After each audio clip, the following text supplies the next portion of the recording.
सरस्वती देवी गौरवाणी प्रचारिणी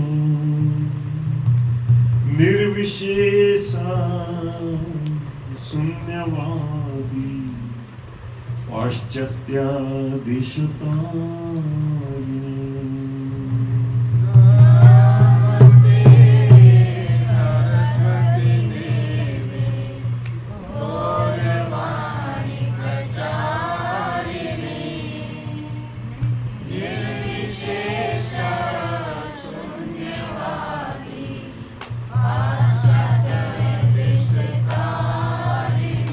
जय श्री कृष्ण चैतन्य प्रभु नित्यानंद श्री अद्वैत गदाधर श्रीवासादि गौर भक्तवृंद।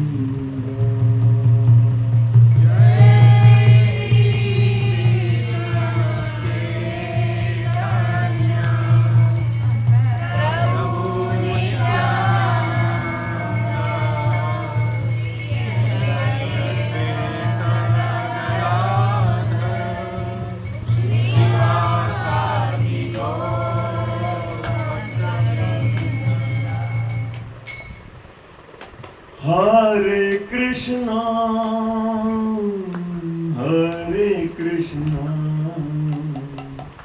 कृष्ण कृष्ण हरे हरे हरे राम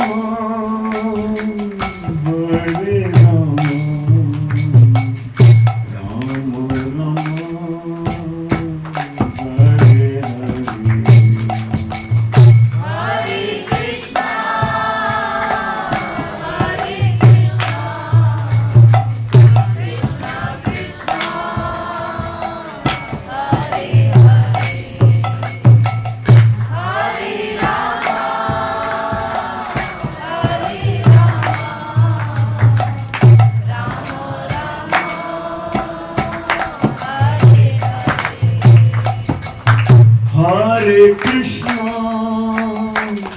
हरे कृष्णा कृष्ण कृष्ण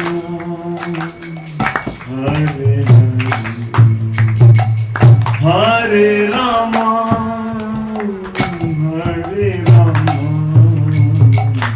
राम राम हरे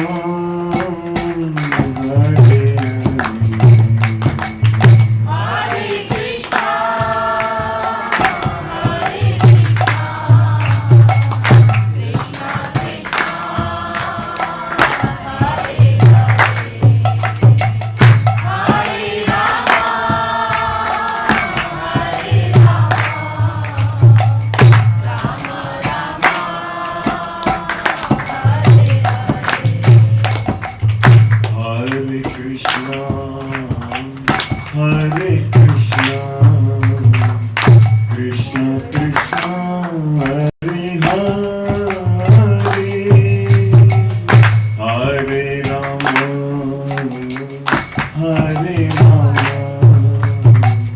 Ram Ram Hare Hare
Hare Krishna, Hare Krishna, Krishna Krishna, Hare Hare, Hare Rama,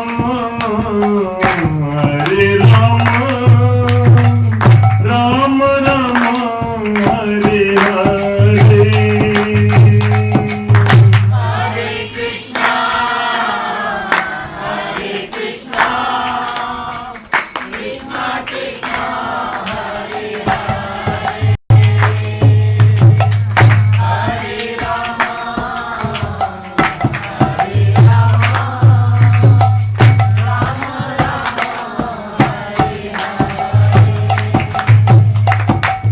Hare Krishna, Hare Krishna, Krishna Krishna, Hare Hare,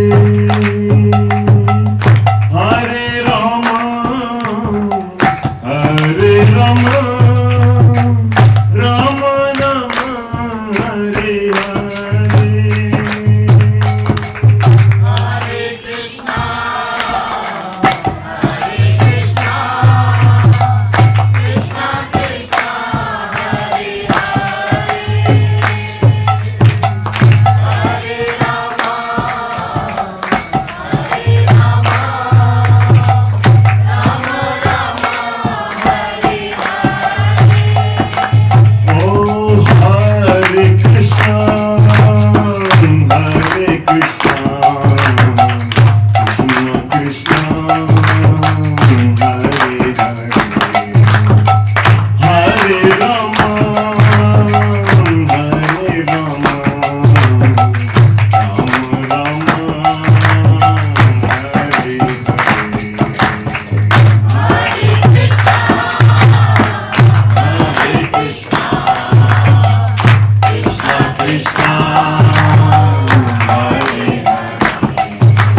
जय राधा माधव कुंज बिहारी, जय राधा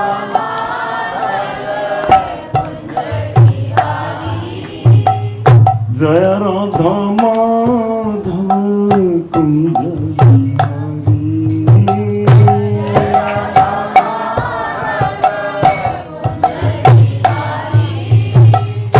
गोपी जन वल्लभ गिरिवरधारी,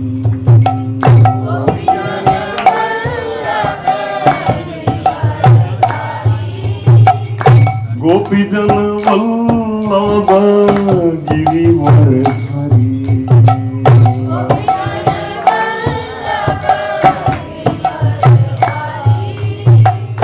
यशोदानंदन ब्रज जन रंजन,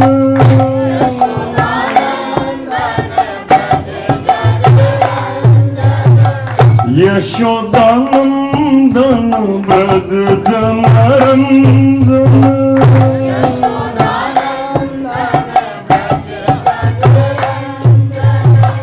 यमुना तीरवनचारी,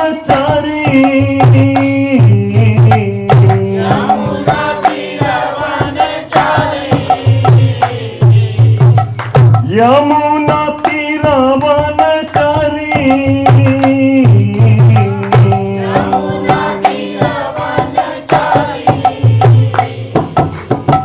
जय राधा माधव कुंज बिहारी,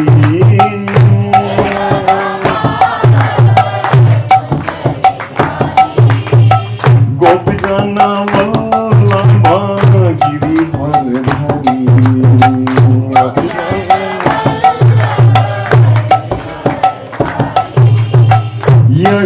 यशोदानंदन ब्रज जन रंजन,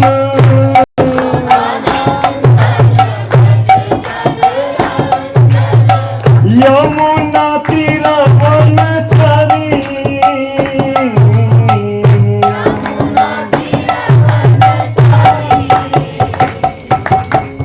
हरे कृष्णा कृष्णा कृष्णा हरे हरे, हरे राम राम राम हरे हरे,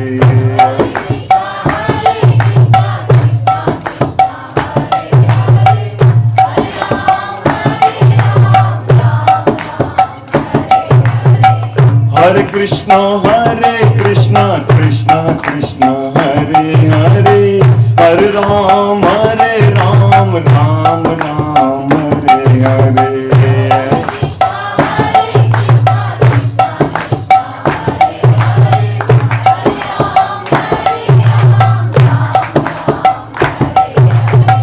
हरे कृष्णा कृष्ण कृष्ण हरे हरे, हरे राम राम राम हरे हरे,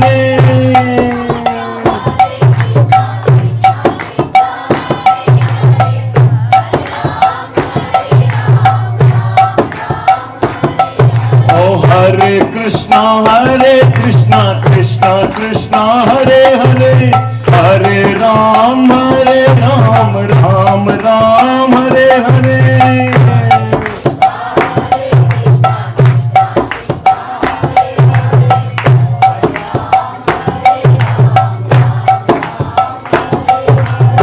हरे कृष्णा कृष्ण कृष्ण हरे हरे, हरे राम राम हरे हरे,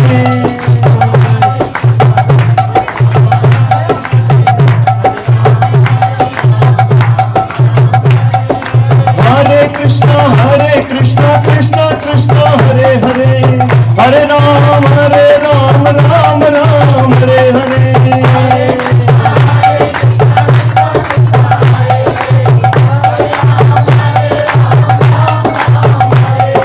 जय राधा माधव कुंज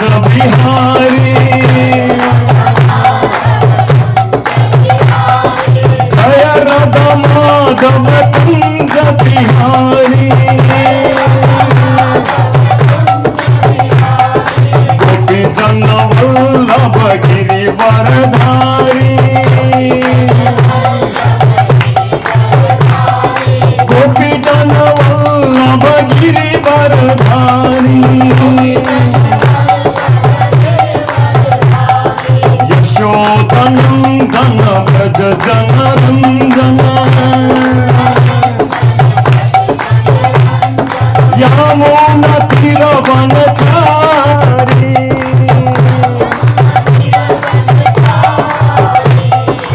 हरे कृष्ण कृष्ण कृष्ण हरे हरे हरे राम राम राम हरे हरे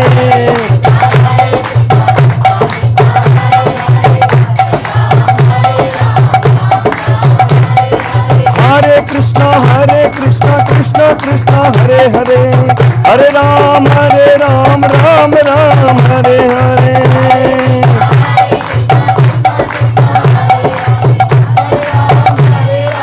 राम राम हरे हरे। जय श्री श्री राधा माधव की, श्री श्री राधा दामोदर की, श्री श्री यशोदा दामोदर की, सामवेद भक्त वृंद की जय, श्रील प्रभुपाद की जय, ग्रंथराज श्रीमद् भागवतम की जय। ओम नमो भगवते वासुदेवाय।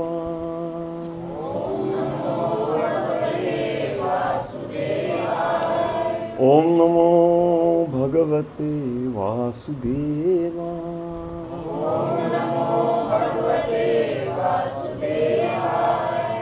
ओम नमो भगवते वासुदेवाय।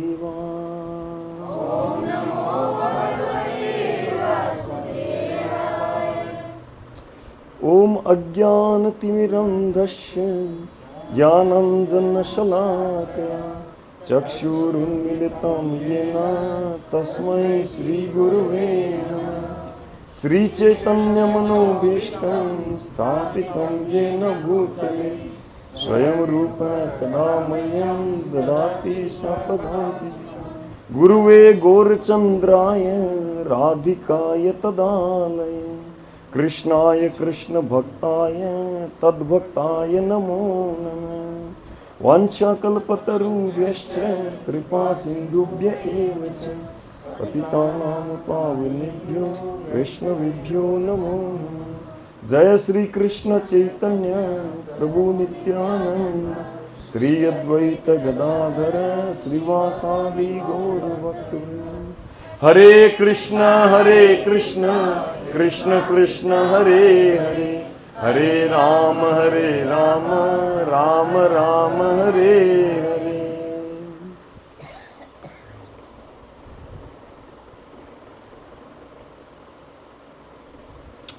हरे कृष्णा। मेरी बेटी थी तो कार्तिक महीना, या जिसको हम वैष्णव भाषा में दामोदर महीना बोलते हैं, तो इसमें इस प्रतिदिन घर घर में ये दीप अर्पण का कार्यक्रम किया जाता है। तो इस प्रोग्राम में आए हुए आप सभी भक्तों का हार्दिक स्वागत है और बहुत धन्यवाद है कि आप लोग अपना कीमती समय निकाल कर पधारे हैं। तो आप में से कितने लोग यहाँ राजावास या इसके आसपास के 2-4 किलोमीटर के एरिया से हैं? सिर्फ मतलब कुछ लोग मुरलीपुरा से आए हैं, उनको छोड़, इसीलिए मैं। अच्छा, सभी हैं। जय हो।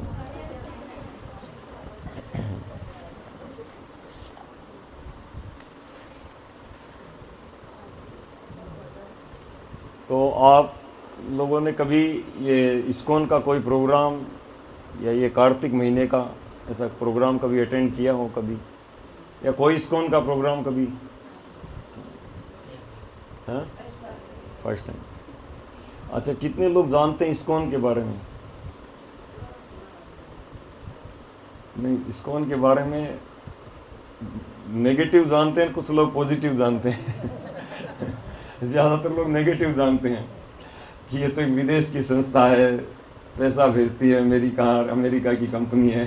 पता नहीं, कोई लोग आजकल नहीं, पहले शुरू में तो कहते थे ये जासूस हैं, CIA के एजेंट हैं। तो ये वृंदावन से एक सन्यासी 69 साल 69 ईयर ओल्ड उम्र में और अमेरिका गए अकेले, केवल 40 रुपये लेके, जिसके $6 आए थे। $6 वहाँ पे ले जाके और 200 पुस्तकें श्रीमद् भागवतम के पहले स्कंद, 200 ग्रंथ जो कि अपने हाथ से पिछले 10 सालों से वो अंग्रेजी में अनुवाद कर रहे थे उस पुस्तक का। तो ऐसे सन्यासी जिनको उनके गुरुजी ने आदेश दिया था 40 साल पहले, उसके मतलब 1922 में, और वो 1965 में पूरी तैयारी करके और गए थे।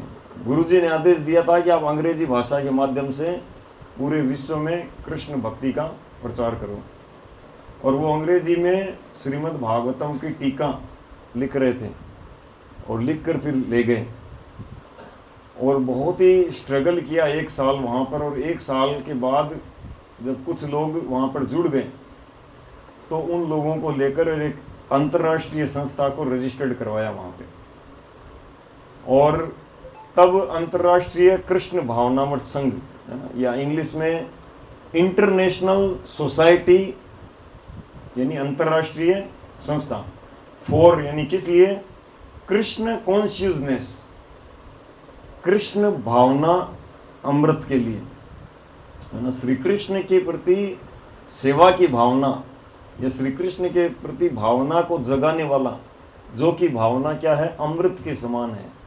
जिसके हृदय में एक बार ये भावना जग गई उसको मरना नहीं पड़ेगा। भागवतम के 6ठे स्कंद में अजामिल की कथा में यमदूतों को कहते हैं यमराज जी, बोले वहाँ पर भूल के भी मत जाना जिनके घर में हरिनाम संकीर्तन किया जाता है और जो प्रमाणिक वैष्णव शुद्ध भक्तों के मार्गदर्शन में चलते हैं, श्रील प्रभुपाद जैसे ऐसे भक्तों के है ना, या उनके अनुयायी गुरुजन उनके मार्गदर्शन में जो चलते हैं, मेरे पुत्रों, मेरे मतलब सेवकों, यमदूतों को बोलते हैं यमराज जी, बोले भूल कर भी मत जाना, पिटाई खा के आओगे। बोले अभी तो बच गए है ना, अजामिल को तो चलो ला नहीं पाए, वो तो विष्णुदूत आके खाली भगाया, अगली बार आ गए तो तलवार चला भी देंगे तो इसलिए भूल कर भी मत जाना। हाँ, वहाँ जाना जिनकी जीवा कभी भगवान का नाम नहीं लेती, जिनके माथा भगवान के आगे कभी झुकता नहीं, जो कभी कथा में बैठते नहीं है ना, ऐसे लोगों के पास आप बिल्कुल बिंदास है ना, नो नीड टू आस्क, जाओ। तो श्रील प्रभुपाद है ना, इस इस्कॉन संस्था रजिस्टर करा के और पूरे विश्व में लोगों को ये अमृत प्रदान कर रहे हैं। यमराज जी के दूतों के पास से बचा रहे हैं सबको, दूतों के पास से, पास मतलब उनकी पकड़ से। वो जो रस्सियां लेकर घूमते हैं 3 यमदूत, हर व्यक्ति को टाइम टू टाइम उठाते हैं, अरेस्ट करके ले जाते हैं, तो वैष्णवों को नहीं ले जाते हैं। और श्रील प्रभुपाद सभी को वैष्णव बना रहे हैं, क्योंकि ये स्वयं भगवान श्री कृष्ण का प्रोजेक्ट है 500 साल पहले से। श्री कृष्ण स्वयं श्री चैतन्य महाप्रभु के रूप में है आज से 536 साल पहले। और किस लिए आए, हम लोगों को देखकर उनको बड़ी दया आई कि कलयुग के लोग मतलब भगवान की भक्ति न करके है ना, उनकी भक्ति न करके और संसार में सुख ढूंढ रहे हैं, कितना गलत काम कर रहे हैं। जहाँ सुख है नहीं वहाँ सुख ढूंढ रहे हैं और स्ट्रगल कर रहे हैं, जन्म मृत्यु का चक्र झेल रहे हैं। तो भगवान स्वयं आए और ये युग धर्म हरिनाम संकीर्तन, हरे कृष्ण कृष्ण कृष्ण हरे हरे, हरे राम राम राम हरे हरे, ये संकीर्तन आंदोलन का प्रसार किया। और उन्हीं की परंपरा में है श्रील प्रभुपाद। और उन्होंने उस समय भविष्यवाणी भी की थी कि इस पृथ्वी के हर नगर हर गांव में ये संकीर्तन आंदोलन फैलेगा। और वह भविष्यवाणी काफ़ी पूरी हो गई है, और है ना, नगरों में हो गई है, गांव में होना बाकी है। है ना। जैसे नगर जयपुर में हो गई, राजावास में बाकी है। अब आप लोग अगर चाहेंगे, है ना, और श्री कृष्ण कृपा करेंगे तो यहाँ पर भी होगा। ठीक है, तो अब इस्कॉन के द्वारा कृष्ण भक्ति का पूरे विश्व में प्रचार किया जाता है, और ये कृष्ण भक्ति ही इस संसार से, इस दुखमय संसार से निकलकर भगवान के वैकुंठ धाम, गोलोक धाम में जाने का एकमात्र उपाय है ना। और ये कृष्ण भक्ति ऐसा है कि अगर कोई थोड़ी सी भी कर ले, भगवान कहते हैं गीता में, अगर कोई थोड़ी सी भी कृष्ण भक्ति कर ले, उसका कभी नाश नहीं होता, कोई उल्टा परिणाम नहीं होता, दोष नहीं लगता, बीच में छोड़ दिया, ठीक से नहीं किया, कोई दोष नहीं लगता, है ना। हाँ, लेकिन अच्छे से करेंगे तो रिजल्ट बहुत अच्छा पाएंगे। और इसमें अगर थोड़ी सी भक्ति कर ली तो वो कम से कम इतना बच पाएगा कि वो उसका अब मनुष्य से नीचे कहीं पाप योनि में नहीं जाएंगे, और ग्रेजुअली अपने जीवन में, इस जीवन में नहीं तो अगले जीवन में, अगले जीवन में पूरा करके भगवान के धाम चले जाएंगे आध्यात्मिक जगत में। तो अब ये कृष्ण भक्ति जो है बाकी 11 महीने करते हैं, तो उसमें भगवान क्या करते हैं कि जब कोई सरसों के दाने जितनी भक्ति करता है उनके लिए, तो श्री कृष्ण उसको ऐसे देखते हैं कि इसने मेरे इतनी भक्ति की है ना, सरना डूंगर पहाड़ जैसा या इधर नारगढ़, है ना, कोई सा भी समझ लो, मतलब राइज इतना सरसों जैसा करेंगे तो पहाड़ जैसा देखेंगे श्री कृष्ण। और अगर कोई कार्तिक में कर ले भक्ति, तो उसको भगवान श्री कृष्ण उससे भी और 100 गुना या 1000 गुना देते हैं।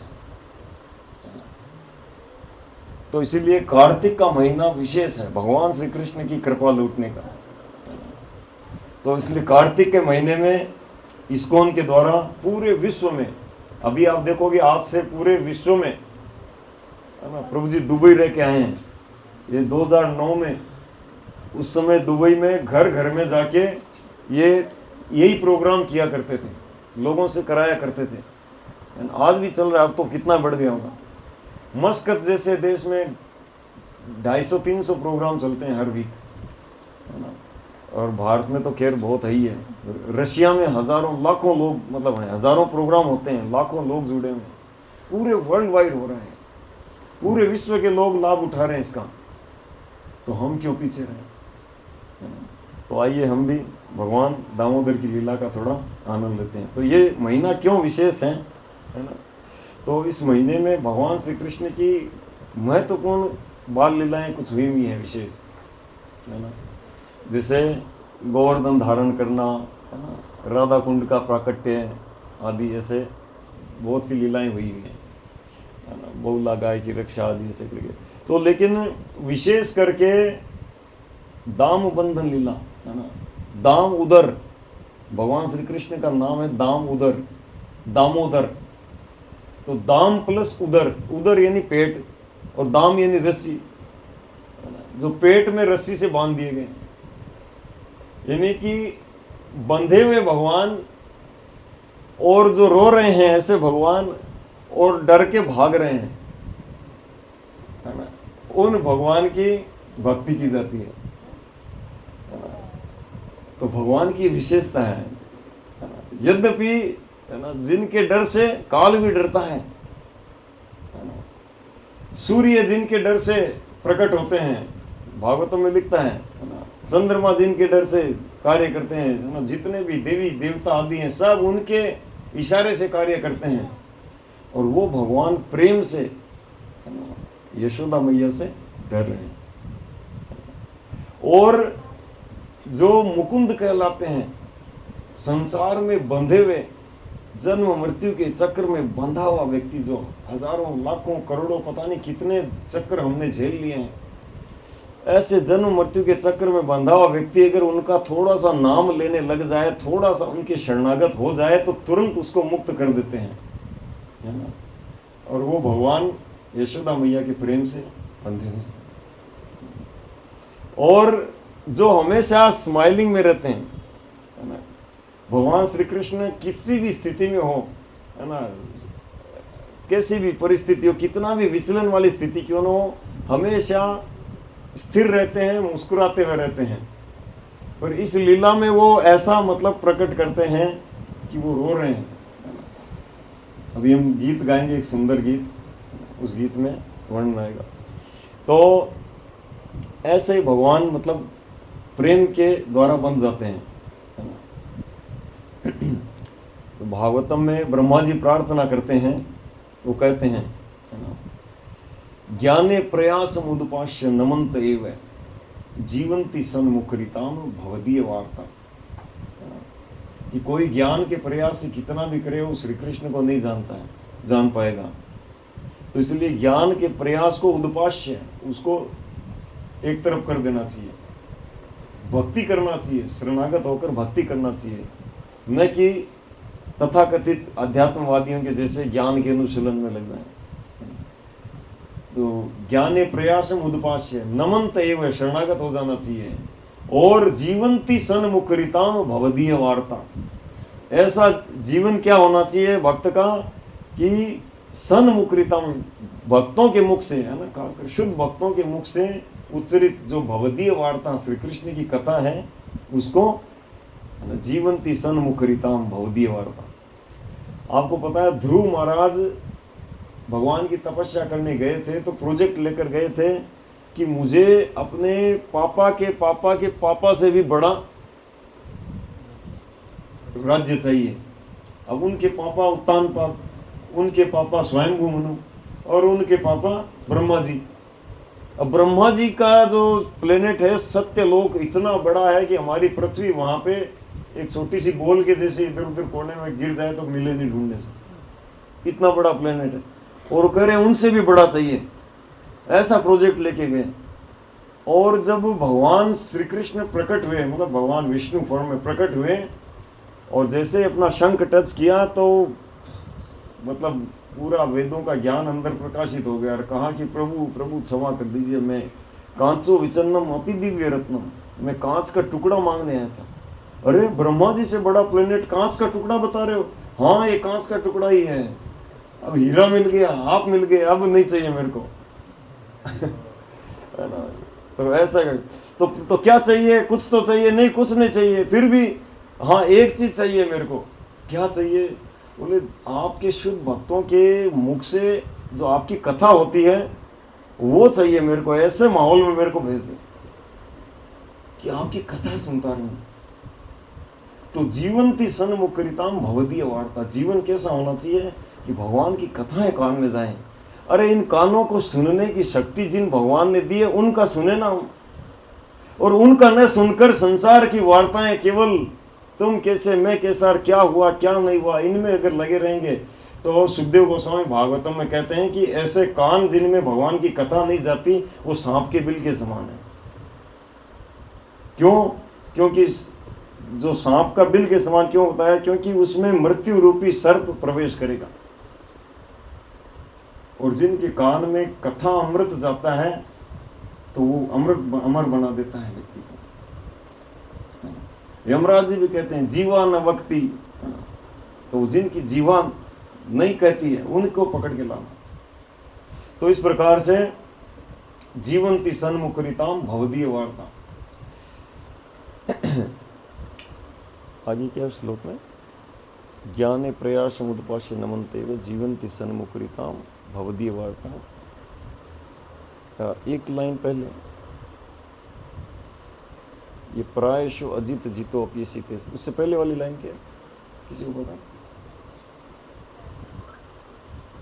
जो भी श्लोक की एक लाइन में भूल रहा हूँ, लेकिन लास्ट वाली लाइन में कहते हैं कि ये प्रायशो अजित जितो अपयसिते त्रिलोक्यम। तो जब कोई ऐसे करेंगे, जब भगवान के शरणागत होंगे, उनकी भक्ति करेंगे, तब क्या होगा? ये प्रायशो अजित, जो श्री कृष्ण अजित हैं, जिनको कोई नहीं जीत सकता, है ना, कोई भी श्री कृष्ण को नहीं जीत सकता, उनसे पार नहीं पा सकता। सारे के सारे महाजन, है ना, शिव जी कहते हैं कि मैं ब्रह्मा और जितने भी महाजन आदि हैं, चाहे प्रहलाद हो, चाहे यमराज जी हो, चाहे कोई भी हो, हम लोग श्री कृष्ण की एक्टिविटियों को जान नहीं पाते हैं ठीक से, तो सामान्य लोग क्या जान जाएंगे, देवी देवता क्या जान जाएंगे बाकी, जब हम लोग नहीं जान पाते। तो ऐसे भगवान जो प्रायश अजित हैं वो भी जीते जाते हैं भक्ति के द्वारा। तो यही लीला यहाँ पर दिखा रहे हैं कि वो भक्ति के द्वारा बंधे हुए हैं, और बंधे बंधे ही कईयों को मुक्त कर रहे हैं, वहीं पे बंधे बंधे ही। कुबेर के पुत्र जो कि वृक्ष बने हुए थे 36,000 साल से, उनको बंधे बंधे ही भगवान पतली एक रस्सी से उखली से बंधे हैं, लेकिन इतने मोटे मोटे पेड़ विशाल काय सैकड़ों फीट ऊंचे, उनको ऐसे इशारा किया और पेड़ गिर गए। सब लोग बोले अरे दिमाग नहीं है, कोई कीड़ा नहीं लगा, कोई कटर नहीं चलाया, कहाँ से गिरा पेड़, इन्वेस्टिगेशन टीम बैठ गई, पता नहीं लगा पाए। और छोटे बच्चे बोले अरे ये कान्हा ने गिराया है, ये ओखली अटका के ऐसे गिरा। लेकिन कोई बोल रहे ये बच्चे तो बच्चे ही रहेंगे। तो इस महीने में भगवान की सुंदर लीला है, दामोदर लीला। ये इस प्रकार है कि श्री कृष्ण लीलाओं के कुंड में पूरे ब्रजवासियों को गोता लगाते हैं, क्योंकि जो ब्रजवासी गण हैं वो उनके इतने प्रिय, इतने प्रेमी भक्त हैं, और प्रेमी भक्तों के साथ भगवान ऐसे आदान प्रदान करते हैं जिन भगवान के केवल उनका ध्यान करने के लिए हजारों हजारों साल तक ध्यानावस्थित तद्गतेन मनसा पश्यन्ति यम योगिना, योगीजन हजारों हजारों साल उनका ध्यान करने के लिए बैठते हैं, योग करते हैं, खाना पीना त्याग कर, कि उन भगवान का ध्यान हो जाए। ध्यान होता भी है उनके परमात्मा स्वरूप का, जो मूल भगवान है उनका नहीं होता है, लेकिन यहाँ मूल जो स्वयं भगवान श्री कृष्ण है ना, आदि पुरुष, वो लीलाएं कर रहे हैं। कितने महान है ये ब्रजवासी लोग। तो उनको ऐसे लीलाओं में गोता लगाते रहते थे।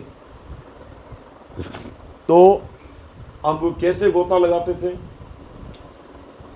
गोपियां सोचती थी कि श्री कृष्ण, ये कृष्ण जो है, यशोदा मैया, इनके घर में 9 लाख गायें हैं, और इन्हीं के घर में ये, मतलब ये अपनी मैया के घर में ही है, कोई भी अपने घर में खाएगा पिएगा।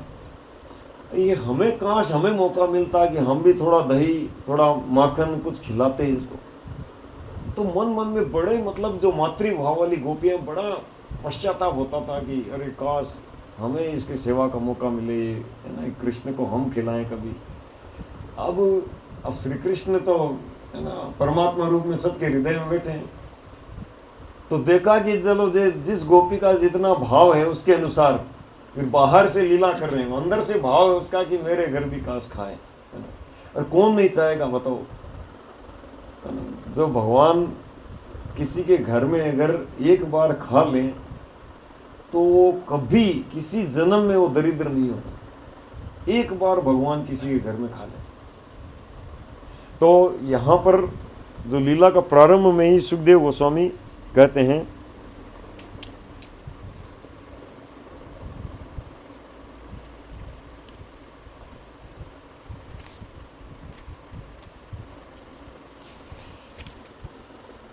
एकदा ग्रह दासीषु यशोदानंद गेहिनी कर्मांतर नियुक्तासु निर्ममंथ स्वयं दधी। तो एकदा मतलब एक बार ऐसा हुआ कि घर की दासियां, जो यशोदा मैया की घर की दासियां हैं, वो काम में बिजी थी, और इतनी बिजी थी कि यशोदा मैया को दही बिलोने का मौका मिला। तो कोई पूछ ले, कृष्ण बड़े होकर इतने हो गए, 2.5-3 साल के हो गए थे उस उम्र तक, है ना, उसी लीला में। तो 2.5-3 साल में क्या कभी पहली बार एकदा, मतलब आज मौका मिला है।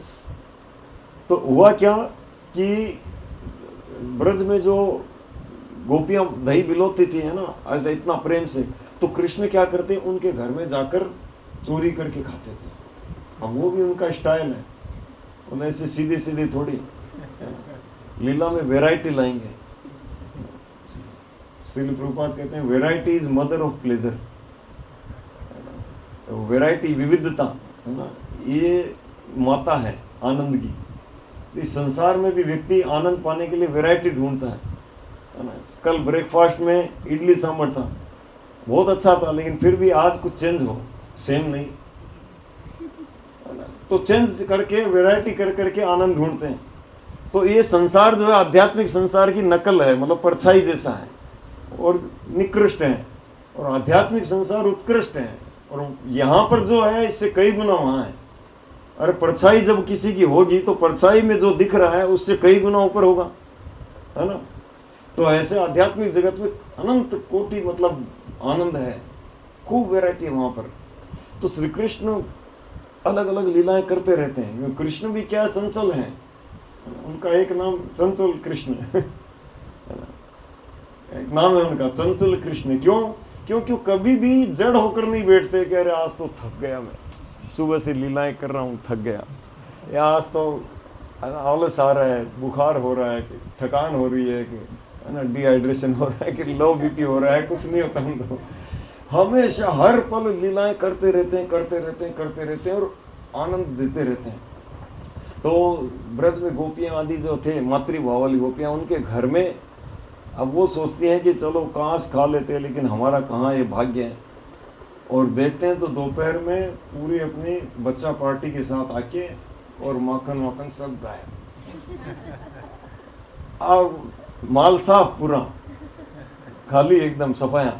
अब अंदर इतना आनंद आता है कि अरे कृष्ण खा के गए। लेकिन बाहर से लीला है ना, क्योंकि लीला के द्वारा प्रेरित होकर बाहर से क्या, अरे ये कृष्ण माखन खा गया, ए यशोदा देख तेरा लाला हमारे घर माखन खा गया। ऐसे लीला के द्वारा प्रेरित होकर और कंप्लेन करने जाते हैं, तेरा लाला हमारे घर माखन खा गया। यशोदा कहती है कि क्यों भाई, कोई कारण तो समझाओ, अरे हमारे घर में कमी है क्या, ट्रक लोड माखन है पूरा, मतलब जहाज भर लो, वो एक्सपोर्ट कर दो बोले, पूरे सारे महाद्वीपों में इतना माखन है हमारे घर, और तुम कह रही हो कि हमारे घर। वो तो बात तो ठीक है, वो सब सुन सुना के आ जाते हैं। फिर दूसरे कभी दूसरे दिन दूसरे का नंबर है ना। अब उनका तो लंच टाइम, ब्रेकफास्ट लंच ऐसे ही होता था। तो दूसरी गोपी के घर, तो जहाँ चोरी हुआ वो भी फिर सोचती है ऐसे करिए। अब होता क्या कि वो गोपी ऐसा सोचती थी कि देखो ये हमारे घर के में चोरी करके जो आनंद मिला हमको, है ना, ये पूर्ण पुरुषोत्तम भगवान श्री कृष्ण आनंद के जो आगार हैं, वो जब कुछ भी करते हैं तो आनंद आता है ना। तो उस घर में चोरी भी करते हैं तो भी आनंद आता है। और आप सोचो, जहां पर नंद महाराज के पास 9 लाख गायें थी, तो बाकी जो ब्रजवासी थे उनके पास 900 गायें तो होंगी एक एक के पास। अरे 90 गाय हो तो भी इतना दूध होगा। हमारे महेंद्र प्रभु के पास 4 गायें हैं, 4 है ना, 2 हैं, और फिर भी हमको दूध माखन दे के देते रहते हैं, प्रभु जी एक्स्ट्रा है ले जाओ मंदिर में, कहीं कोई काम आ जाए तो। ये 2 गाय वाले बांट सकते हैं, तो 900 गाय वाले, 90 गाय वाले कोई नहीं बांटेंगे, उनके घर में कमी रहेगी, है ना।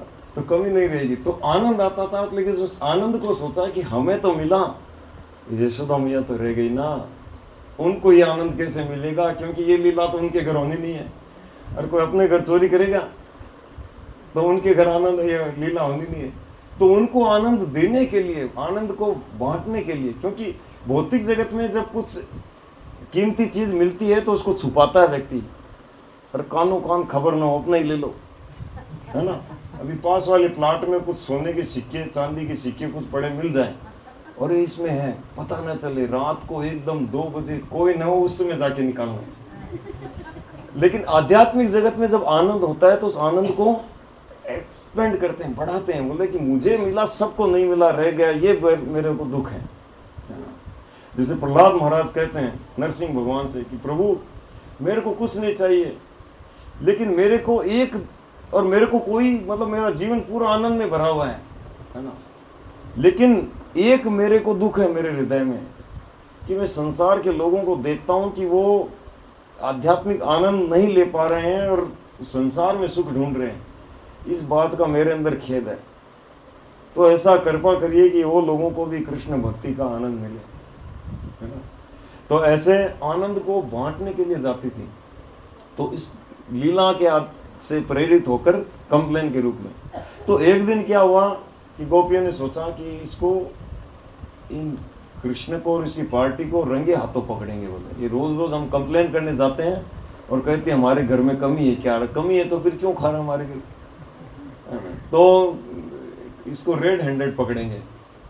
तो उन्होंने क्या किया, ये माखन की जो मटकियाँ वटकियाँ थी उसके जो छींके पे टांग के रखते थे ना, उसके घंटियां लगा दी, है ना। कई बार क्या होता है, जैसे कृष्ण माखन जब नहीं मिलता था तो उनके बछड़ों को खोल देते थे, वो बछड़े जाके गायों का दूध पी जाते थे। और कई बार माखन नहीं मिला ऐसे कहीं पर, है ना, वो भी ऐसे, क्योंकि उनके भक्त भी है तो ऐसे बोले आज आने दो, आज माखन मिलेगा नहीं, ऐसे छुपा के रखेंगे। तो माखन नहीं मिला तो उस घर में जाके बच्चों को, सोते हुए बच्चों को जोर से चिकोटी काट के उनको रुला के चले जाते थे। अब वो हाय हाय करके आधा घंटा बच्चा उनका प्राण पी जाते थे। अरे क्या किया कृष्ण ने, है ना। तो ऐसे करके विविध विविध लीलाएं करते थे। तो उन्होंने घंटियां लगा दी। अब घंटी लगा दी, कृष्ण ने कहा कोई बात नहीं, घंटी देव तो हमारे इशारे से काम करते हैं, सारे देवी देवता हमारे इशारे से काम करते हैं। तो घंटी देव को बुला के कहा, घंटी देव हुकुम सर, है ना, मैं बजना नहीं है। Yes sir. तो सब चढ़े और खूब हिला डुला, लेकिन घंटी बिल्कुल नहीं बजी। और सबको माखन दे दे के कृष्ण बोले खाओ खाओ खाओ। जैसे चुनाव प्रचार में नेता लोग बांटते हैं, ऐसे अपनी पूरी टीम को लो खाओ खाओ। और सब खाए और अंत में कृष्ण जब खाने लगे तो घंटियां बज गई। कृष्ण बोले अरे घंटी देव मेरे से चीटिंग। और बोले प्रभु आपने कहा, लेकिन एक तरफ आपने शास्त्रों में कहा जब आपको भोग लगे तो घंटी बजना चाहिए, तो हम क्या करें। और घंटी बजी, सब भाग गए और कृष्ण ऊपर रह गए, सब आके पकड़ लिया। अरे आओ आओ नीचे आओ, यशोदा का छोरा आज पकड़ा गया, मुंह में माखन हाथ में माखन, आज रेड हैंडेड पकड़ा गया, है ना, ले जाएंगे तुमको। और पकड़ के ले जा रहे, बोले भैया अरे माखन ही तो खाया, तुम्हारा कौन सा मैं घर का धन ले गया। बोले नहीं नहीं, यशोदा कहती है ना हमारे घर में कमी है, कि आज दिखाएंगे देखो कमी है फिर भी हमारे घर का आता है। तो ऐसे मतलब बोले मैया छोड़ दो, अभी नहीं करूंगा। बोले नहीं नहीं नहीं नहीं, मैं तो छोड़ूंगी नहीं तुमको। देखो मैया मैं फिर कहता हूँ छोड़ दो, अब भारी पड़ेगा आपको, है ना। महंगा पड़ेगा मेरे को पकड़ना, तो मुझे कोई नहीं पकड़ सकता है।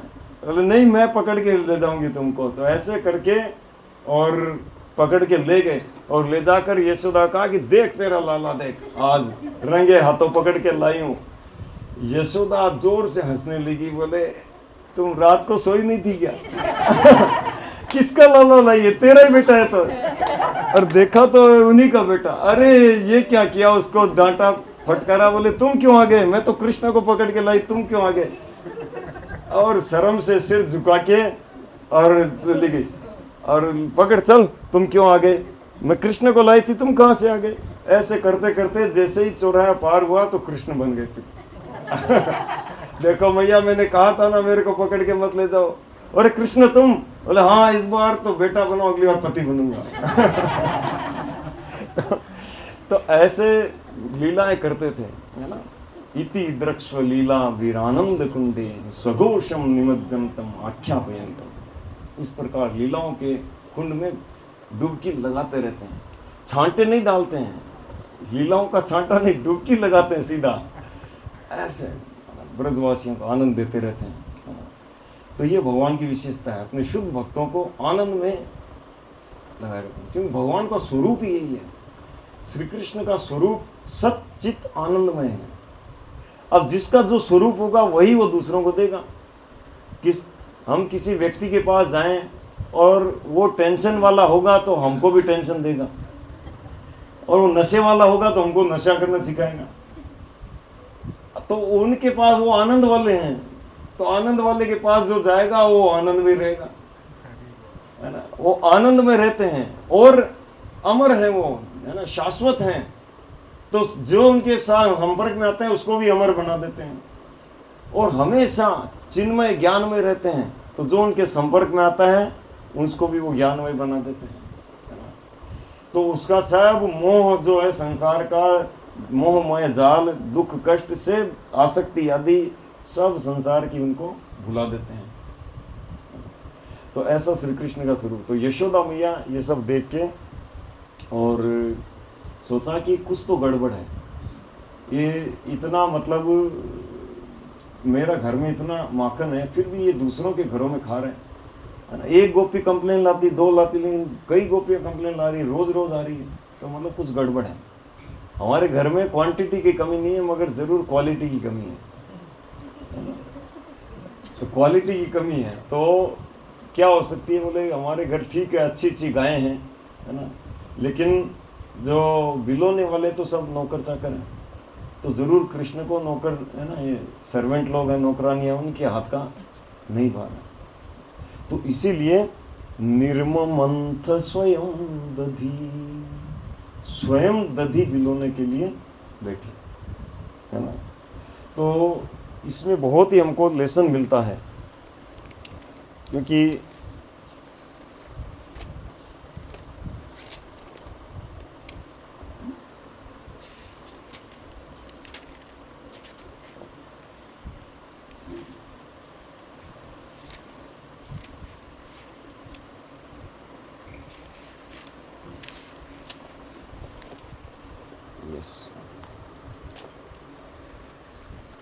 तो भगवान श्री कृष्ण जो है वो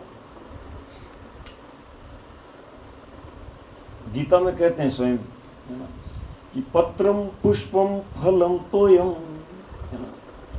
बोलो मैं क्या स्वीकार करता हूँ, अगर मेरे को भक्ति करना है, मेरे को प्रसन्न करना है तो क्या करना है ना। कितने मन, कितने क्विंटल मिठाई, कितनी बताई, पत्रम, तुलसी का पत्ता, थोड़ा जल दे दो। अगर कोई ऐसा दे देता है तो कृष्ण सोचने लग जाते हैं कि इसका उपकार कैसे चुकाऊंगा। कृष्ण के तुलसी दल दे जय जन, तार ऋण शोधिते कृष्ण करे न चिंतन। चिंतन करते हैं कि अरे इसका मैं ऋण कैसे उतारूंगा, है ना। पुराणों में भी श्लोक आता है, तुलसी जल मात्रेण, तुलसी दल मात्रेण जले न चुलके न वाह, चुलके न वाह, यानी चुल्लू भर इतना सा पानी और एक तुलसी का पत्ता अगर कृष्ण को कोई अर्पण कर देते हैं तो सोचने लग जाते हैं मैं इसका ऋण कैसे चुकाऊंगा, इतना दे दिया मेरे को। तो पत्रम पुष्पम फलम, थोड़ा एक फल या जल, है ना, तोयम, तो पुष्प हो, फल हो, जल हो, तुलसी का पत्ता हो, है ना। तो ये भगवान इसको स्वीकार करते हैं, तो ये कोई दे, लेकिन कंडीशन है भक्ति के द्वारा, तद हम भक्ति उपहृतम, भक्ति के द्वारा स्वीकार करता हूँ। एक बार श्री कृष्ण शांति प्रस्ताव लेकर जब गए थे हस्तिनापुर, है ना, पांडवों की तरफ से, तो उस समय शकुनी दुर्योधन को बोले देखो दुर्योधन भांजे, मौका है, वासुदेव आ रहे हैं, और वासुदेव को कोई भी ट्रिक लगाकर कैसे भी करके अंडर में कर लो, उनको अपने पक्ष में कर लो, है ना। वो बहुत कौतुकी है, बहुत मतलब खिलाड़ी है वो ये तो नहीं जानते थे कि स्वयं पूर्ण पुरुषोत्तम भगवान है, लेकिन इतना जानते थे कि ये बहुत खिलाड़ी है, कईयों को इन्होंने धूल चटाई है, जरासंध जैसे वो। तो ऐसे जब कहा तो दुर्योधन ने प्लान बनाया और बहुत सारे व्यंजन बनवाए, और जब श्री कृष्ण आए तो जाके इनवाइट किया, बोले हे वासुदेव, मेरा निवेदन है, कृपया आप मेरे घर आमंत्रण स्वीकार करिए। अब श्री कृष्ण को कौन, वो सब जानते हैं, वो है ना, वेदा हम समतीतानि वर्तमानानि च अर्जुन भविष्याणि च भूतानि, वो भूत वर्तमान भविष्य सब जानते हैं, और मन में क्या सोच रहे हैं उनको तुरंत पता चल जाता है ना। अंधेरी रात में काले पहाड़ में चींटी क्या कर रही उनको पता चल जाता है, तो सब पता चल जाता है, तो पता है कि क्या चाह रहे हैं और उसके मन में क्या चल रहा है। तो कहा कि देखो दुर्योधन, मेरे को तो भूख लगती नहीं है, पूरी दुनिया को तो मैं खिलाता हूँ, एको बहुनाम यो विदधाति कामान, मेरे को भूख नहीं लगती, मैं खिलाता हूँ सबको, दुनिया को, और मैं अगर खाता हूँ तो प्रेम से खाता हूँ, वो तेरे अंदर है नहीं, तो मैं तेरे पास कैसे जाऊँ। तो इसलिए I am very sorry Duryodhan का प्रस्ताव टुकरा दिया। है ना। और दूसरी तरफ विदुर जी के घर गए, दुर्योधन का मेवा त्याग्या, साग विदुर घर पाई, सबसे ऊंची प्रेम सगाई। तो विदुर जी के घर गए और विदुर जी की पत्नी श्री कृष्ण को देखकर विस्मित हो गई, कौन नहीं होगा।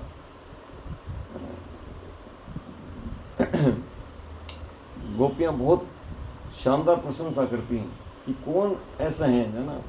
रुक्मिणी देवी अपने पत्र में लिखती है कि मैं चैलेंज करती हूँ कि इस ब्रह्मांड में कोई भी ऐसी कोई स्त्री नहीं होगी जो श्री कृष्ण को देख ले या उनके गुणगान सुन ले और अपने आप को रोक सके, उनके प्रति आकर्षित ना हो, है ना।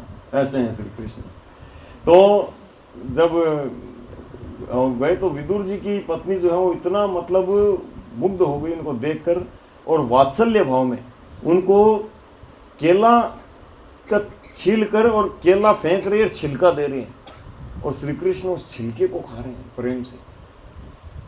विदुर जी है, बोले क्या कर रही हो तुम, छिलका खिला रही हो भगवान को। तब रुके, तो ऐसे भगवान है ना। तो प्रेम से वो छिलका भी खा लेते हैं केले का, साग विदुर घर पाए। तो भगवान को ऐसे प्रेम से कोई देते हैं तब खाते हैं। तो यशोदा मैया ने यही सोचा कि जरूर मेरे घर में है ना ये क्वालिटी नहीं है, तो इसीलिए स्वयं दही मंथने के लिए बैठी थी, है ना। और जब दही बिलोने के लिए बैठी तो वो दिन था दीपावली के अगले दिन, है ना, जब सब लोग घर में बिजी थे, सुबह सुबह भोरा भोर। वो उस समय, क्योंकि अभी गोवर्धन पूजा होती है, उस समय श्री कृष्ण 7 साल के थे, उससे पहले इंद्र पूजा करते थे ब्रजवासी लोग। तो देवराज इंद्र की पूजा में सब घर वाले व्यस्त थे, सामान वामान ले जाना आदि ये सब कर रहे थे घर का। और उस समय यशोदा मैया बोले आज मेरे को मौका मिला है, घर में कोई नहीं है, तो मैं कृष्ण के लिए आज दही बिलोंगी, है ना। तो कथा तो लंबी है, लेकिन हम थोड़ा सा एक कथा, छोटी सी स्टोरी बताकर इसको विराम देंगे। तो भगवान किस प्रकार प्रेम से खाते हैं।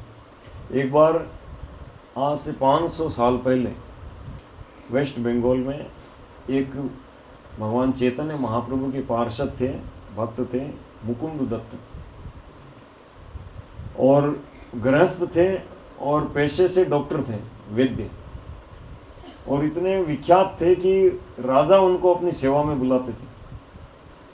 तो उनको मतलब पेशेंट को देखने के लिए दूसरे गांव में भी जाना पड़ता था, और उस समय पैदल जाते थे या कोई बैलगाड़ी में गए। तो गए, दिन भर लग गया, आने में शाम हो गई, तो रात को ट्रेवलिंग नहीं करते थे, जंगल वंगल होते थे तो वहीं रुक जाते थे। तो एक बार अपने, उनका पुत्र था रघुनंदन, जो बाद में रघुनंदन ठाकुर कहलाए, है ना। तो रघुनंदन छोटा बच्चा था, 3-4 साल का, उसको सौंप के गए थे। बोले देखो अपने घर में गोपाल है, उनको प्रतिदिन भोग लगता है, और मैं जा रहा हूँ, मेरे को रात को मतलब लेट हो जाएगा आने में, या तो मैं कल सुबह आऊँगा जल्दी, है ना, तो तुम भोग लगा देना, मतलब गोपाल को खिला देना। ऐसे बोला, हाँ खिला दूंगा, खिलाने में क्या है। तो ऐसा करके वो चले गए। अब माता ने क्या हुआ कि उनको दिया, वो दूसरे दिन सुबह या उस दिन रात को, है ना, बोले कि जाओ गोपाल को लड्डू खिला के आओ। अब जनरली क्या है, कई हम लोग बोलते हैं भोग लगाना, पर जो ऐसे भक्त, जो कई घरों में भक्त ऐसे बोलते हैं भगवान को खिलाना, मतलब वो ऐसे नहीं मानते कि कोई मूर्ति है उनको जस्ट फॉर्मेलिटी विधि पूरा करना, ऐसा नहीं है। भगवान को खिलाना है, भगवान खाएंगे उनको, जैसे हम खाते हैं वैसे भगवान को खिलाना है। हाँ, ये बात हो रही है कि भगवान खाते हैं तो वो किसे भी खा सकते हैं, है ना। अंगान यश सकलेंद्रिय वृत्ति मानती, वो किसी भी इंद्रिय से किसी भी इंद्रिय का कार्य कर सकते हैं। तो उनको खाने के लिए आकर बैठना कोई कंपलसरी नहीं है, वो कानों से भी खा सकते हैं, आंखों से खा सकते हैं, है ना, कैसे भी खा सकते हैं, सूंघने के द्वारा नाक से खा सकते हैं। तो ऐसे माता ने जब दिया तो रघुनंदन छोटा बच्चा, और वो सोचा कि मेरी मम्मी मेरे को कैसे खिलाती है, वैसे ही मेरे को गोपाल को खिलाना। तो जाके प्लेट रखा, दरवाज़ा बंद कर लिया, बैठ गए। बोले गोपाल है ना, लो आज माता ने भेजा है, ये खा लो। अब बैठ गए। अरे गोपाल खा नहीं रहे। गोपाल खाओ ना, ये तुम्हारे लिए दिया है माता ने, खाओ इसको। अब गोपाल तो है ना भगवान विग्रह रूप में है, तो उनका वो भोग लगाना, वो सोचे कि कैसे खिलाना, वो भोग लगाना की विधि वगैरह वो बच्चा था, सब जानते नहीं। लेकिन गोपाल खा नहीं रहे हो, तो याद है मैं जब नहीं खाता हूँ तो मम्मी थोड़ा डर दिखाती है, बोले खा नहीं रहे हो, खा रहे हो या नहीं गोपाल, खा रहे हो या नहीं। अरे धमकी का भी असर नहीं पड़ रहा, तो मम्मी डंडा दिखाती है।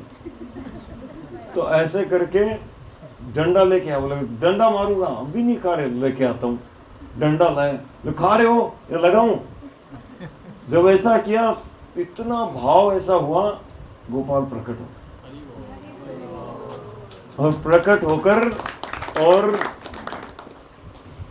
बोले अरे रघुनंदन ऐसा खा रहा हूँ, डंडा मत मारना, खा रहा हूँ, और खाओ सारा खाना है ना। एक लड्डू खाया, 2 लगा, नहीं फिनिश करना है।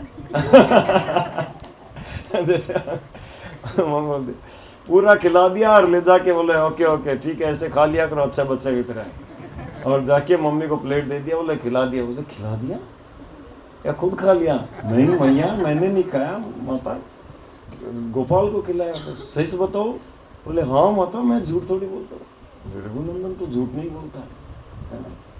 गोपाल को खिलाया। बोले कैसे खिलाया? बोले गोपाल को खिलाया, पहले आ नहीं रहा था, डंडा दिखाया तो भाई खिलाया, और थोड़ा नहीं मैं पूरा खाना पड़ेगा, ऐसे खिला के आया हूँ। अच्छा, तो फिर माता सोच में पड़ गई, बोले क्या बात है, क्या सच में ऐसा हुआ, या इसने किसी को दे दिया, या कोई क्या हुआ, सोच में पड़ रही थी। तो दूसरे दिन जब आए पिताजी आए है ना मुकुंद, तो उनको बताया, बोला कि ऐसा हुआ। क्या बात कर रही हो, ऐसा हुआ, ऐसा कैसे हो सकता है? एक काम करो, रघुनंदन झूठ तो नहीं बोलता है, दोबारा बना के दो कुछ, और है ना, और बोलो पिताजी तबीयत ठीक नहीं है, और तुम दो, वो भी रेस्ट कर रहे थके में, तुम खिलाओ। तो फिर से ऐसे दिया, और रघुनंदन वैसे ही आके बैठे, और बैठ के बोले गोपाल मैं कहा था ना ऐसे अच्छे बच्चे की तरह खा लिया करो, आ नहीं रहे हो। तो ऐसे करके किया। पीछे से क्या हुआ कि मुकुंद जो थे वो आके दरवाजे से ही देख रहे थे। अब वो पहले की तरह फिर से धमकाया, और फिर बोला कि तुम डंडे से ही खाते हो, मैं देख लिया। तुम्हारी आदत ही है। और डंडा लेके बोले कि खा रहे हो क्या? तो डंडा ऐसे करने गए तब तो आवाज आई, रघुनंदन बोले हाँ। बोले देखो मैं तुम्हारे समक्ष आकर खा सकता हूँ, मुझे कोई प्रॉब्लम नहीं, लेकिन तुम्हारे पिताजी देख रहे हैं दरवाजे के पीछे से। और मैं उनके समक्ष नहीं आ सकता। और ये बात जब मुकुंद सुने, मुकुंद भी कम नहीं थे, बहुत बड़े भक्त थे, तो भगवान की आवाज़ कौन सुन पाएगा। ऐसे भक्त थे कि राजा को जब वो पंखा झलने, मतलब राजा को नाड़ देखने गए, मतलब उसकी तबीयत देखने गए थे, तो एक बार क्या हुआ कि जो उसके नौकर चाकर पंखा झल रहे थे, तो पंखा मोर पंख से बना हुआ था, तो मोर पंख को देखकर श्री कृष्ण का स्मरण आ गया, और स्मरण आ गया तो ऐसे मतलब लीला भाव में होके और मूर्छित होकर गिर पड़े। तो जब गिर पड़े तो राजा ने कहा रे वैद्य जी इनको क्या हो गया, थोड़ा सा होश में लाए। तो बोले क्या हो गया था? तो वो राजा तो नास्तिक ऐसे था, तो ज़्यादा वो मतलब उनको कुछ ओपन किया नहीं। बोला नहीं मेरे को मिर्गी की बीमारी है, मिर्गी आती है तो मैं कभी कभी ऐसे गिर जाता हूँ। लेकिन थे बहुत ऊंचे भक्त, लेकिन फिर भी कुछ था है ना, क्योंकि वो भक्तों के साथ साथ भक्तों का भी संग करते थे। मतलब जो मायावादी लोग होते हैं, जो भगवान की निंदा करते हैं, श्री कृष्ण को माया मानते हैं, ऐसे लोगों के साथ में बैठते थे। तो इसके कारण भगवान ने कहा कि मैं तुम्हारे पिताजी के समक्ष नहीं आ सकता। तो ये बात जब सुनी तो मुकुंद को बड़ा दुख हुआ। बोले कि मैं कितना निम्न कोटि का हूँ, कितना निकृष्ट हूँ, है ना, कि श्री कृष्ण मेरे समक्ष प्रकट होने में उनको ऐसा मतलब हो रहा है, और मेरे को मतलब मैं योग्य नहीं हूँ दर्शन के। देखो भगवान, मेरा बेटा है जो 4 साल का, वो दर्शन कर रहा है। तो बहुत दुख हुआ उनको और चले गए दूर। और जब दूर चले गए तब गोपाल प्रकट हो गए और फिर से खा रहे हैं। और जब खा रहे हैं देखा कि कृष्ण आ गए हैं, आ रहे हैं, है ना। अब सोचा क्या करूं, जाऊं न जाऊं, जाऊं न जाऊं, लेकिन मेरे समक्ष तो भगवान मेरे को दर्शन देंगे नहीं। क्या करूं, क्या करूं, क्या करूं। तो ऐसे खाते खाते गए और जाके जल्दी से बोले काश एक बार दर्शन हो जाए, एक झलक हो जाए, है ना। तो जाके जैसे ही दरवाजा खोला तो खोलते ही कृष्ण जो है वो लड्डू हाथ में लिए ही गोपाल के रूप में फिर से हो गए, और वो लड्डू हाथ में रह गया, मूर्ति में बन गया लड्डू। इसी को देख के लड्डू गोपाल विग्रह, है ना, ये चलता है। पुष्टि मार्ग जो होते हैं वो लड्डू गोपाल पूजा करते हैं। तो इस प्रकार भगवान जो है प्रेम से खाते हैं, और इसीलिए यशोदा मैया कह रही है कि मैं अपने हाथों से खिलाऊंगी। तो देखिए भगवान अगर किसी के हाथ से थोड़ा सा खा ले, सुदामा के हाथ से वो खिलाना नहीं चाह रहे थे। बोले अरे मेरे लिए कुछ लाए नहीं, ऐसे आ गए सुदामा, कुछ तो भेजा होगा भाभी ने, है ना, दिखाओ दिखाओ। अब भेजे दे क्या, पता तो है लाया हूँ, अंदर बांध रखा है, 2 मुट्ठी चावल था, लेकिन सूखा पाका। बोले ये द्वारकाधीश, है ना, जिनके इतना वैभवशाली, इनको मैं ये सूखे चावल खिलाऊं, ना ना ना। लेकिन कृष्ण है, वो सब जानते हैं, तो जबरदस्ती निकाल लिया। बोले देखो देखो, है ना, है ना, निकाल लिया। निकाल कर और 1 मुट्ठी तो ले खा लिया था। और जब खा लिया और दूसरी मुट्ठी खाने गए तो रुक्मिणी देवी हाथ पकड़ लिया। बोले प्रभु 1 मुट्ठी खाया आपने, उसका क्या परिणाम होगा पता है ना। मेरे को इसको पूरा, इसको मतलब स्वर्ग का ऐश्वर्य फैल है, ऐसा देना होगा मेरे को, कंडीशन है। और अगर दूसरी मुट्ठी खा ली तो मेरे को इसी के राज्य में रहना पड़ेगा वहीं पर, तो आप मत खाइए। तो ऐसे करके रोक दिया था। तो भगवान अगर किसी के घर में थोड़ा सा खा ले तो ऐसा, तो ऐसे श्रील प्रभुपाद पूरे विश्व में इस कृष्ण भक्ति का, है ना, भगवान श्री कृष्ण से इस प्रेम के आदान प्रदान को हमको सिखा रहे हैं। और ये इस्कॉन के माध्यम से पूरे विश्व में प्रचार फैल रहा है। और श्रीमद् भागवतम में 5000 साल पहले ही लिख दिया गया कि जो इंटेलिजेंट लोग होंगे वो कलयुग में भगवान श्री चैतन्य महाप्रभु की संकीर्तन आंदोलन के द्वारा, संकीर्तन के द्वारा हरे कृष्ण कृष्ण कृष्ण हरे हरे, हरे राम राम राम हरे हरे, ये संकीर्तन के द्वारा पूजा करेगा। और ये संकीर्तन का क्या लाभ होगा कि यत फलम नास्ति तपसा न ज्ञाने न समाधिना। जो पूर्व के युगों में हजारों साल तपस्या करके, ज्ञान अर्जन करके, समाधि में, योग की समाधि में, है ना, अष्टांग योग में स्थित होकर जो फल नहीं मिलता था, तत्फलम लभ्यते सम्यक कलो केशव कीर्तन है, वह फल इस कलयुग में केवल कृष्ण नाम कीर्तन से मिलेगा। तो एक बार दोबारा हरे कृष्णा कृष्ण कृष्ण हरे हरे, हरे राम राम राम हरे हरे। तो ये हरे कृष्ण महामंत्र का कीर्तन करना और इसका अपनी माला में जप करना, ये इस युग का युग धर्म है। जो केवल इस सिंपल विधि को अपनाएगा, भगवान चैतन्य महाप्रभु और उनके अनुयायियों को शरणागत, उनका आश्रय लेगा, उनका एसोसिएशन करेगा, वह व्यक्ति करोड़ों जन्मों के भी पापों के पहाड़ को ऐसे बिखेर देगा, तोड़ देगा और भगवान का पार्षद बन जाएगा। हरे कृष्ण। तो अभी हम बहुत सुंदर दामोदर अष्टकम गीत गायन करेंगे। और ये माला जप कैसे करते हैं केवल 1 मिनट में मैं बताऊंगा, है ना। बहुत सरल है, आप हर घर में माला होगी, है ना। आप लोग माला में 108 मोती होते हैं। हर मोती के साथ जो हमने अभी महामंत्र बोला था वो महामंत्र बोलना है, और स्पीड से, जब हम जप करते हैं तो स्पीड से, है ना। और 3 उंगली और अंगूठे से माला को पकड़ना है, ये उंगली नहीं छूते हैं, है ना। और अपनी ओर काउंट करना है, हरे कृष्ण कृष्ण कृष्ण हरे हरे, हरे राम राम राम हरे हरे, हरे कृष्ण कृष्ण कृष्ण हरे हरे, हरे राम राम राम हरे हरे। इस प्रकार से स्पीड से 8 मिनट लगती है, और 8 मिनट में 1700 नाम, 1728 ना, 1728 नाम कमा लेंगे भगवान ने। तो कौन नहीं करेगा, बताओ। कौन आज से एक माला हरे कृष्ण महामंत्र की जप करना शुरू करेंगे आप में से?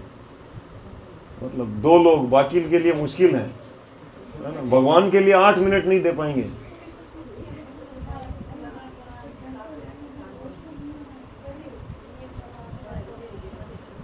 इस नियम में कोई भी विपरीत फल नहीं होता है, कोई उल्टा परिणाम नहीं होता। आज ले कल नहीं ले, कोई दोष नहीं लगता है। ठीक है, कोई बात नहीं।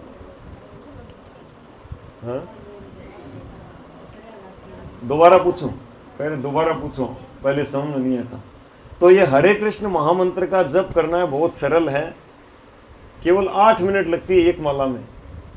तो कौन आज से एक माला जप करना शुरू करेंगे? ईमानदारी से बताइए। माताएं आगे, प्रभु जी एक भी नहीं है। जय हो। तो इस एरिया में प्रोग्राम नहीं हो पाएगा। ठीक है, तो अब हम एक सुंदर गीत है उसका गायन करेंगे, और दीपक है सबके लिए, है ना। तो सबके लिए दीपक की व्यवस्था की गई है, घी का दीपक है, और आप सभी 1 बाय 1, है ना, 2-2 4-4 लोग आएंगे और भगवान श्री श्री राधा दामोदर या यशोदा दामोदर को दीप अर्पण करेंगे, है ना। ठीक है, उसको याद रहेगा। तो दीप अर्पण करके रखेंगे, और जो सुंदर गीत है श्री दामोदर अष्टकम, उसको पीछे पीछे गाना है ना। आप मोबाइल में सेंड कर दो सबको। दीपक को रखना कहाँ है? बालकनी है ना। दीपक अर्पण करने के बाद में बाहर जो टेबल है उस पर रखना है।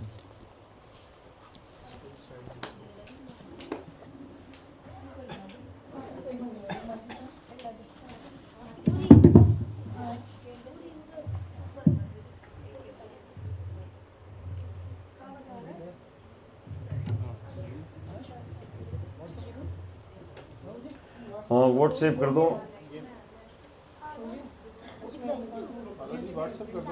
प्रभु, वो से नहीं है खाली।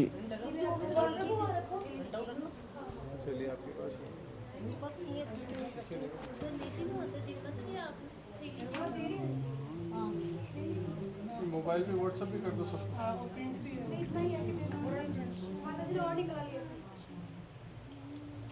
है प्रिंट है, बस ठीक है।